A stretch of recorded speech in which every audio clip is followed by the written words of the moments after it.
እኔ የሰጠኝ ፈጣሪ ነው እንግዲህ እኔ ጭቃ አይደለም አልሰራኋት ሰርቶ የሰጠው እሱ ነው። ዝም ያለ ሰው የተነሳና ጀበናው ከነቡና አናቴ ላይ ደፋ። ይሄ እንዳለ ተገሸለጠ። ጦቴ ሁለቱም ተቃጠለ። እሱ በጊዜው ልያስ ሲሆን የለም ጠፋ፣ ተደበቀ።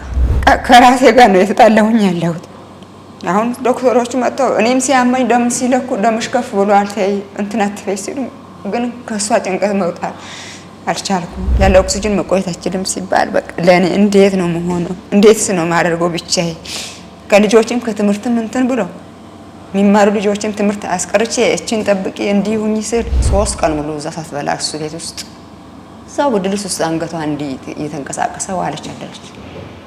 ከዛ የነሱ ዘመድ ሊያይኝ ሲሄድ እስቲ ልጅቷን ያለችበት ሁኔታ ሂደው ሲባል እሷ ብቻ አንገቷ ነው እንዲህ የሚለው በቃ ነፍሷ ያልወጣ ነፍሷ ማለት ነው።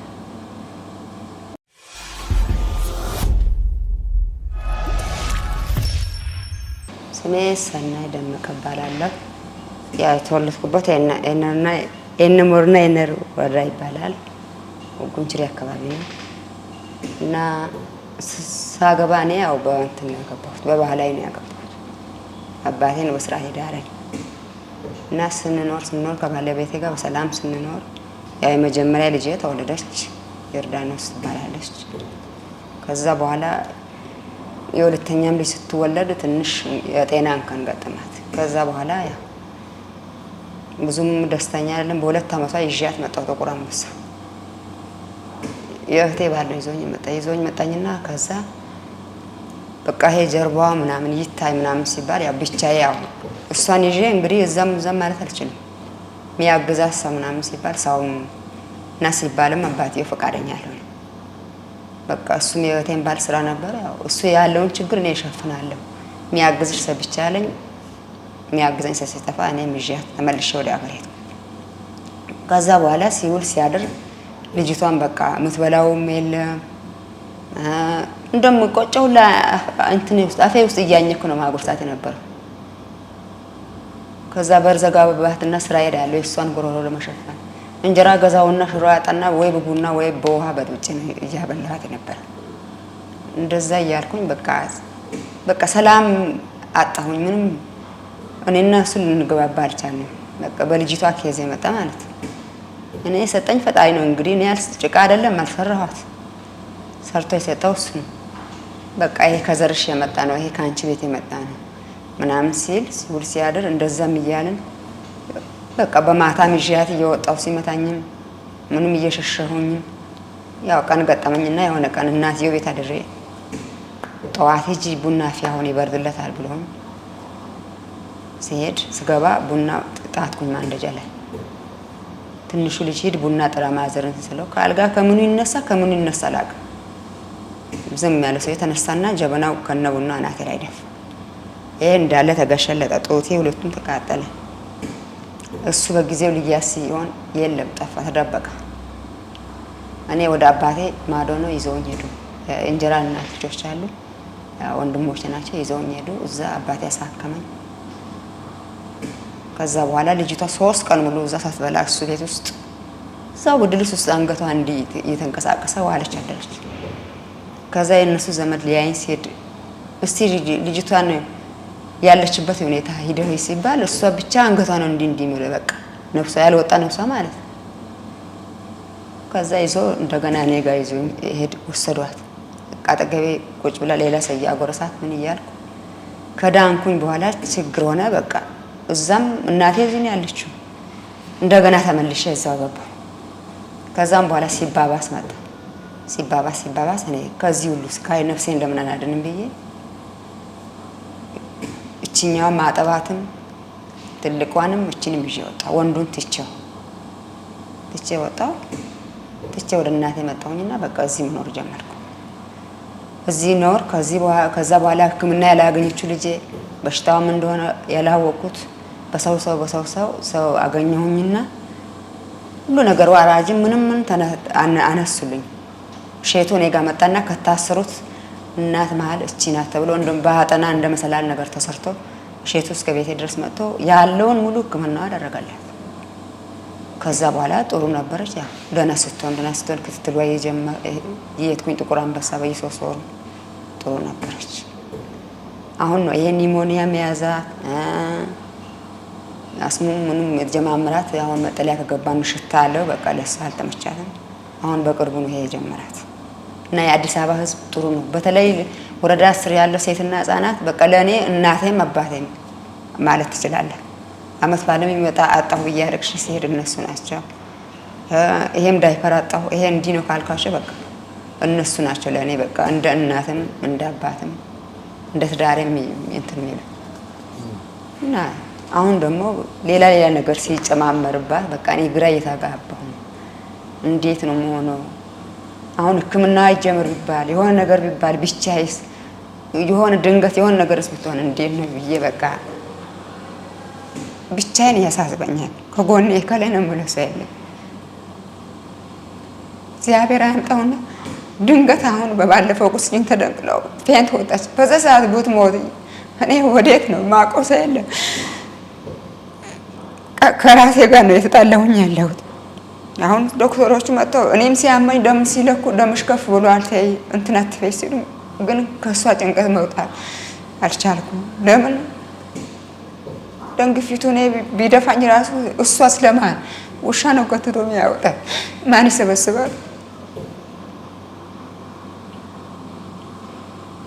ህይወት በጣም ለኔ ፈተና ሆነችብኝ።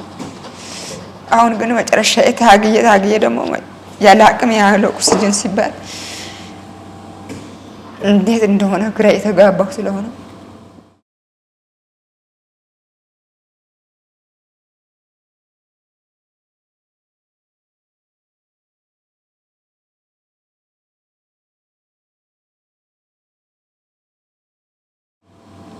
ምንድነው ከባዱ ነገር? ምንድነው እየከበደሽ ያለው? ከባዱ ነገር እንግዲህ ያው እኔ ዶክተሮቹ ያለ ኦክሲጅን መኖር አልችል ሲል እንግዲህ አጓግቷኝ 14 አመት ከሷስ የቁም ስቃይ ነው ያየሁት። የቁም ስቃይ ብዙ ያልደረሰብኝ ፈተና የለም። ሄጄ ቤተክርስቲያን እያለቀሱ በቃ መንገዱ ላይ ስሄድ ብቻዬን እያወራሁ ያለሁት ያለ ኦክሲጅን መቆየት አልችልም ሲባል በቃ ለኔ እንዴት ነው መሆነው? እንዴትስ ነው ማደርገው ብቻዬ? ከልጆችም ከትምህርትም እንትን ብሎ የሚማሩ ልጆችም ትምህርት አስቀርቼ እቺን ጠብቂ እንዲሁኝ ስል ግራ እየተጋባሁ ነው። ግን እግዚአብሔር ደግሞ መጨረሻዬን እሱ ያስተካክል። እህቴ ያሺ ተኛሽ ወይ ደውል ተደወለ ተነሺ እሺ እነሳለሁ ፊቴን ታጥቤ ቁርስ በልቼ ወደ ትምህርት ቤት እሄዳለሁ። መልካም እውቀትን እገበያለሁ።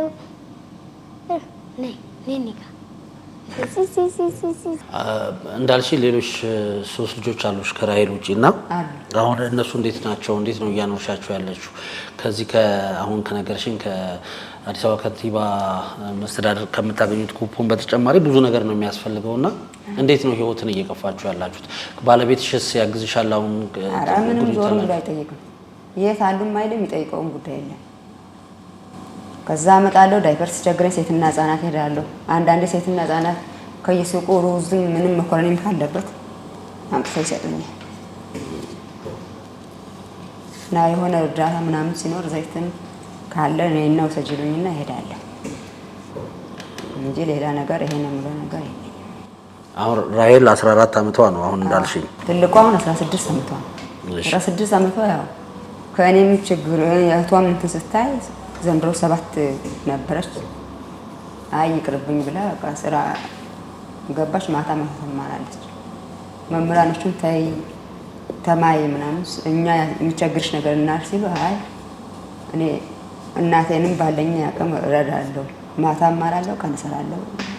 አሁን ቀን ገባች ስዳት እና ትንሿ እቺ ናት። በልጋው ልጅነት ሰላቂያን ክፋት ደግነት ልጅን ስትይ ተጨንቀሻል። እናት ፍቅር ዋጋ ከፍለሻል። ማን ለኔ ተካሻል? እናቴ ነሽ ዓለሜ ህመምሽ ነው ህመሜ ሰላም ነሽ ለኔማ በዋልኩበት ከተማ አንቺን ከማን አወዳድሬ ላምልጥ እንጂ አፍቅሬ አክብሬ እናቴን ከማን አላብሰሽኝ የፍቅር ሽማ ላስተሽ ደሞ ከነማ እናቴን ከማን እናቴ ነሽ ዓለሜ ህመምሽ ነው ህመሜ ሰላም ነሽ ለኔማ በዋልኩበት ከተማ። ወንዱ አለ ሁሉም ይማራሉ። ወንዱም ይማራል። ሶስተኛ ክፍል ነው። እቺ ኬጂ 3 ግን የዚች ጉዳይ እኔ አሁን ብቻዬ ስለሆንኩኝ እስቲ ስለ ራሄል እስቲ ንገሪኝ። ያ ራሄል ያለባት ምናምን ኤፒሌፕሲ ያላት፣ ኒሞኒያ ያለባት፣ አስማ አላት። ደግሞ አጥንቷ የሚንቀጠቀጥም አለባት። አጥንቷ ይንቀጠቀጣል። ራሄል ያው የሚያስፈልጋትን ነገር ያው እኔ ምንም ይሄ ነው ብዬ አላደርግላትም። ካገኘሁ ሽሮው ትበላለች፣ ካላገኘሁ እንደላገኘሁ እንጂ አሁን እንደ ህመምተኛ የሷ ይሄ ነው ብዬ የተመጣጠነ ምግብ ምናምን መስጣት ነገር ምንም የለም። እኔ የበላሁትን ነው የምትጎርሰው እና ለአጥንቷ ሞተት ምናምን አሉ ከጥቁር አንበሳ ሲታዘዝ እሱም እኔ ከአቅሜ በላይ ነው። ካገኘሁ ከዕለታት አንድ ቀን ገዛላታለሁ እና ያለችበት ሁኔታ ይሄ ነው እንግዲህ የምታዩት ነው። አሁን ግን ለፍቼ ደክሜ መጨረሻ ላይ ያለ ኦክሲጅን መኖር አስችልም። እኛ አሁን ቤትሽ ሂጂ ብለን ኒሞኒያው ይመለሳል። ቤትሽ ሂጂ ብለን ብናስገባሽ እንትኑ ያለ ኦክሲጅን መኖር አስችልም ወይም ጤና ተቋም ውስጥ መኖር አለባት አሉ። ጤና ተቋም እነኛስ ልጆች ለሷ እያልኩኝ እኮ ሌላውም ጤነኛም የተጎዳ ነው። እንዴት እንደመሆን ግራ ገባኝና ሲጨንቀኝ እንደውም በቃ ከሞተችም ትሙት በቃ ቤቴን ይዤ ልሂድ ስል አይ ኦክሲጅኑ ከወጣ እንትን ትላለች የሆነ መላሳ ይፈለግ እንዴት እንለቃለን ብሎ አሁን ኦክሲጅን ላይ ነው ያለችው። ያው ያለ ኦክሲጅን መተንፈሳችን እኔ ግን ከአቅሜ በላይ ነው። የሚመለከተው አካል ሁሉ ለፈጣሪ ያለው እንግዲህ ሊተባበረኝ ደስ ይላል። ዳይፐር ይቸግረኛል ብዙ ጊዜ። እስቲ ምንድን ነው የምትፈልጊው? ሰዎች ምን እንዲረዱሽ ነው የምትፈልጊው? ምን እንዲያገዙሽ ነው የምትፈልጊው? እኔ አሁን ልጄ ለአንድ ወርም ለሁለት ወርም ትቀመጥ አሁን ይሄ ያለ ኦክሲጅን አትቆይም የተባለው ነገር ለእኔ በቃ በጣም ስጋት ሆነብኝ። ገዛለሁ አልልም፣ ከአቅሜ በላይ ነው።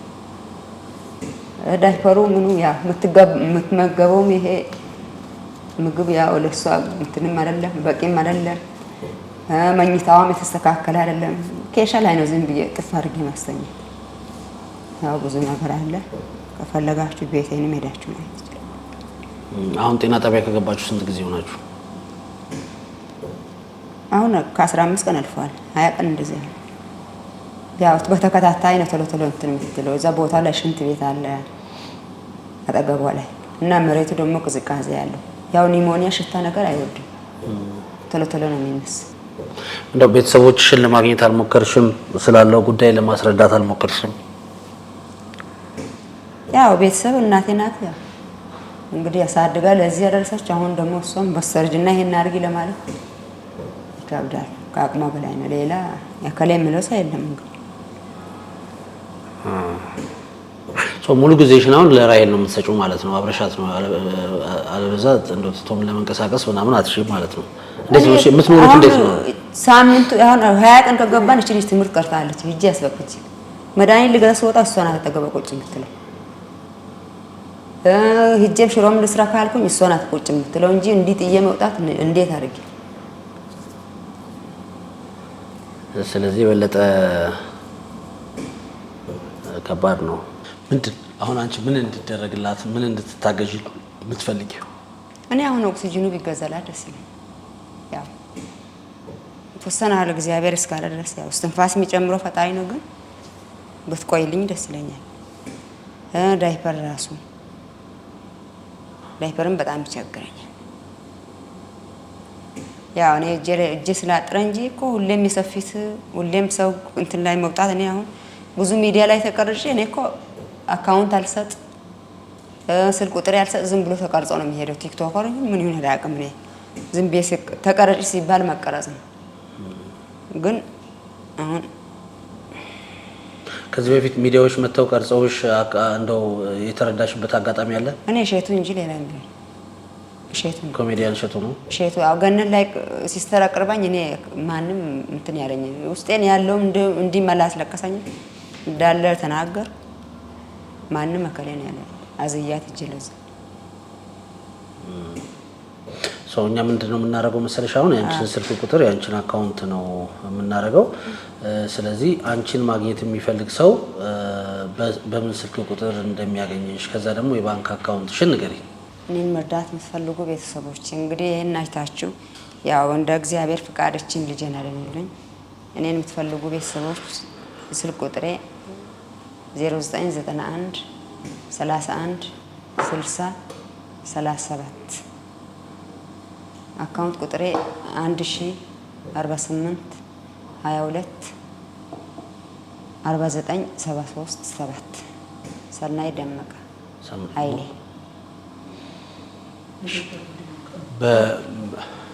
በመጨረሻ ማስተላለፍ የምትፈልጊው ነገር ካለ፣ ማመስገን የምትፈልጊው ሰው ካለ፣ መናገር የምትፈልጊው ነገር ካለ ይሄው።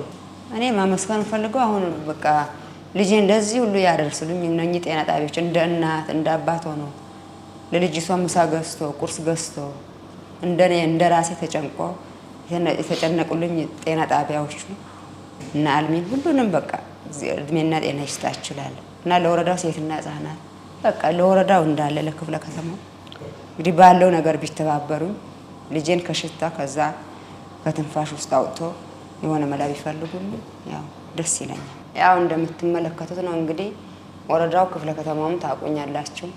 ያው ልጄ ራሄል ያው ዳውን ሲንድሮም ያላት ኦቲዝም ናት።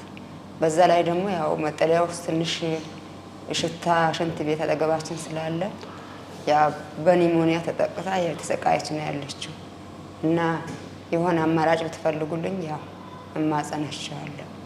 ለወረዳውም ለክፍለ ከተማው ይሄን ለሚመለከት ካለ ምንድነው የምትፈልጉት? ምን እንዲያርጉላችሁ ነው የምትፈልጉት?